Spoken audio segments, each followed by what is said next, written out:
Hi there, this is the recently released in Australia Royal Enfield Himalayan Scram. Who's going to buy it?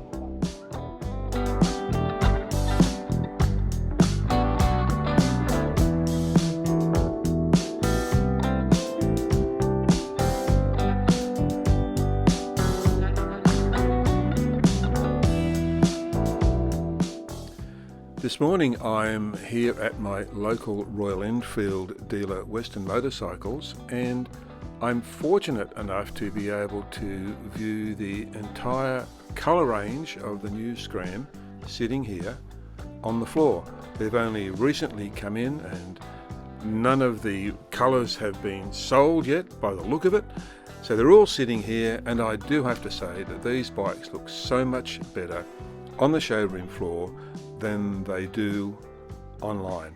The colours are really true to what they say they are. When you see the colours online, it's called, the blacks don't really look black, but they do on the showroom floor, and they look great. There are 7 different colours, and there are 3 models, if you like, in those colours. There's the base, the mid, and the premium, and there's only $200 or something between the base and the premium model. With 7 colours, there's a colour here that I would say would suit just about everyone. When I first heard that Royal Enfield were bringing out the Scram, I was really quite sceptical. I couldn't understand why Royal Enfield would bring out a model so similar to the current Himalayan, which does a great job. I own a Himalayan and I love it. And my thoughts were, well, what could the Scram offer that the Himalayan doesn't already offer? As it turns out, a more relevant question is, what does it do better? Picking up the Scram from the dealer, the bike had less than 10 kilometres on the odometer, and my first thought was, well, the bike needs to be running, and I'm not the sort of person to jump on a demo bike and just flog it. And when I ran my Himalayan in, I tried to keep the motor below 4,000 RPM and gradually increase the revs, etc., etc. But I noticed when getting onto the Scram that there isn't a tacho. So look, it wasn't an issue for me to be able to keep it at around about those revs, because I know what it feels like. The Himalayan motor is very good like that. You can feel the motor. It's an old school motor, and you can hear it, and you get an idea of where the revs are. But I'm just wondering how it would be for someone who isn't used to the sound of a motorbike engine and when to change gear and how to keep the revs down a little bit. But that's something that I'm sure people will work out as they go.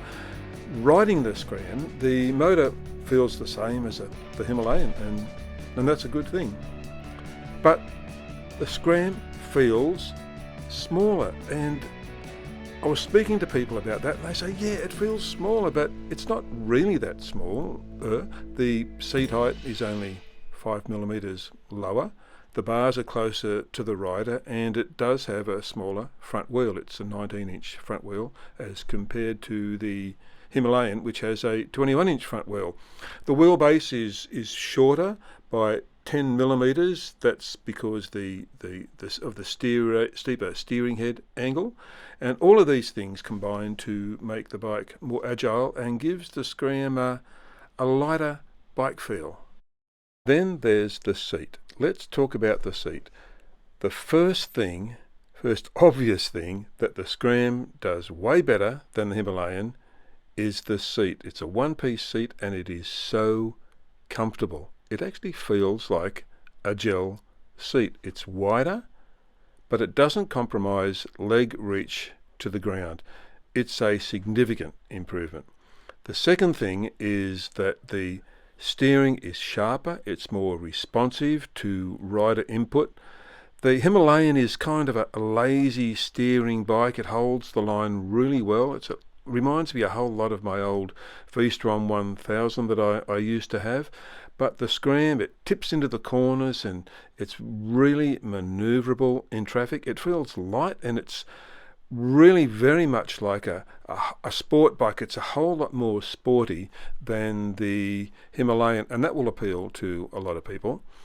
The third thing is that the Scram feels more like a road bike, and that suits a lot more riders who don't want a dirt bike as such, but they want a bike that they can do other stuff with. Speaking of other stuff, I would consider the Scram to be something like an urban adventure bike. It performs great on city roads with the capability to handle light dirt roads, and you can see that Royal Enfield have equipped it with tyres for that sort of thing. The bike has an upright riding position, lowish seat height, has reasonable ground clearance considering what it is, relatively long travel suspension. Well, the front is 190 millimetres and the rear has 180 millimetres of travel. And when you live in Australia and other physically large countries with smallish populations and big distances to cover, the roads can fall into disrepair and become very ordinary very quickly indeed. And the long travel suspension on the Scram is ideal for those sort of conditions. So, who's going to buy the Scram? I think the Scram would appeal to quite a range of people. There's the learner rider, then what you could call the newer rider who has gone on and completed the test and got their license and who is now looking for something just a little bit different to what they got their license on, which is often a small capacity road bike. Someone who wants to do commuting. And the older rider who is really over the faster is better, more powerful is better, bigger motor kind of bike. Someone who wants to chill, enjoy the bike for what it is and ride to the bike. Basically, I think it could be for a person who's looking for a comfortable, good handling, upright riding position bike with a great view of the road, light and manoeuvrable. It's great for lane filtering. It's easy to work on, simple, no fuss, and you can get parts and accessories cheap, and it's fun. And there's also the option of entertaining the idea of doing some light dirt roads, and that really is quite appealing to a lot of people who just want to get off the tarmac, get away from the cars and just chill along some light trails. If you're considering buying a Scram, you might be considering your options, but what are your options? I've come up with a list of options that are comparable to the Scram, and my first thought is that if you're looking to buy a Scram, you're not really looking to buy a trail bike as such, and you can identify a trail bike because they have a 21-inch front wheel, which enables them to roll on the dirt roads and over the ruts a whole lot better. So I've come up with a criteria. First of all, the bike needs to have a 19-inch front wheel for light dirt road capabilities. I'll allow 17-inch at a pinch if it comes out from the factory with dirt-oriented tyres. The third, it needs to be a learner-approved motorcycle, and in Australia that's up to 650 cc's.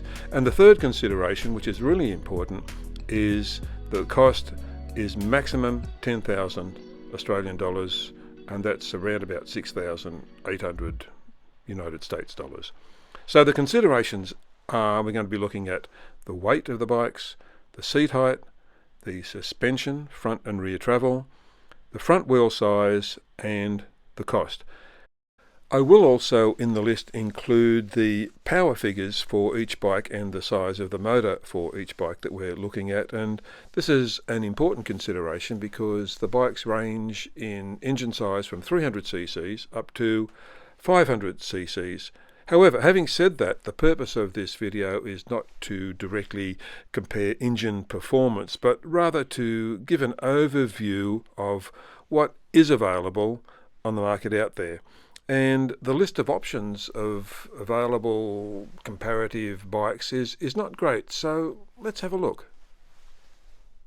When searching for new 2022 models that are comparable to the Scram, I found a total of 5 motorcycles from 4 manufacturers, those being Honda, BMW, Benelli and Husqvarna.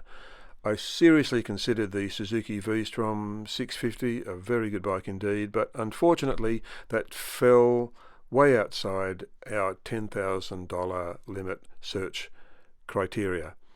I should say also that if you're considering one of these bikes, or any bike for that matter, and you're wanting to do some day trips or commuting, you would need to look online and see what sort of luggage is available for those models.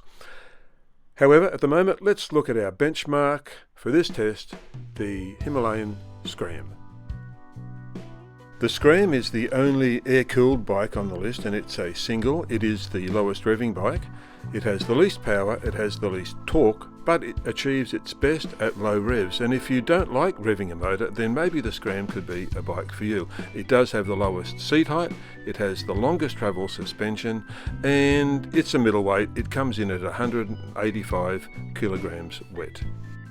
Honda CB500X is a liquid-cooled twin which comes in at 199 kilograms wet, so it makes it one of the heaviest bikes on our list. It also has one of the highest seat heights at 834 millimeters, which is 40 millimeters higher almost than the Scram. It has one of the shortest travel suspensions, and like all the other bikes on this list, apart from the Scram, it's a high revving bike and you need to rev it to get the best out of the motor. The BMW G310 GS is an interesting motorcycle. It's a single-cylinder liquid-cooled engine.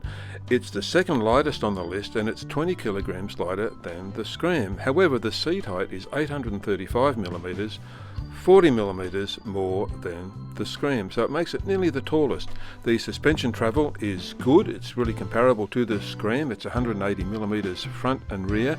Maximum power, however, is achieved at 9,500 RPM. That's 3,000 RPM more than the Scram. It produces good power, but it's a revver. You've got to rev it. The Benelli Leoncino Trail is a bit of a heavyweight. It comes in at 207 kilograms wet, which makes it the second heaviest after the Benelli TRK. It's a liquid-cooled twin which produces good power, but you do need to rev it. It has a low seat height at 820 millimeters, which makes it 25 millimeters taller than the Scram. The suspension travel is not excessive, and it's comparable to the Honda with one of the shortest amounts of travel. The Benelli TRK 502X is the heaviest bike on our list at 235 kilograms. That's 40 kilograms heavier than the Scram.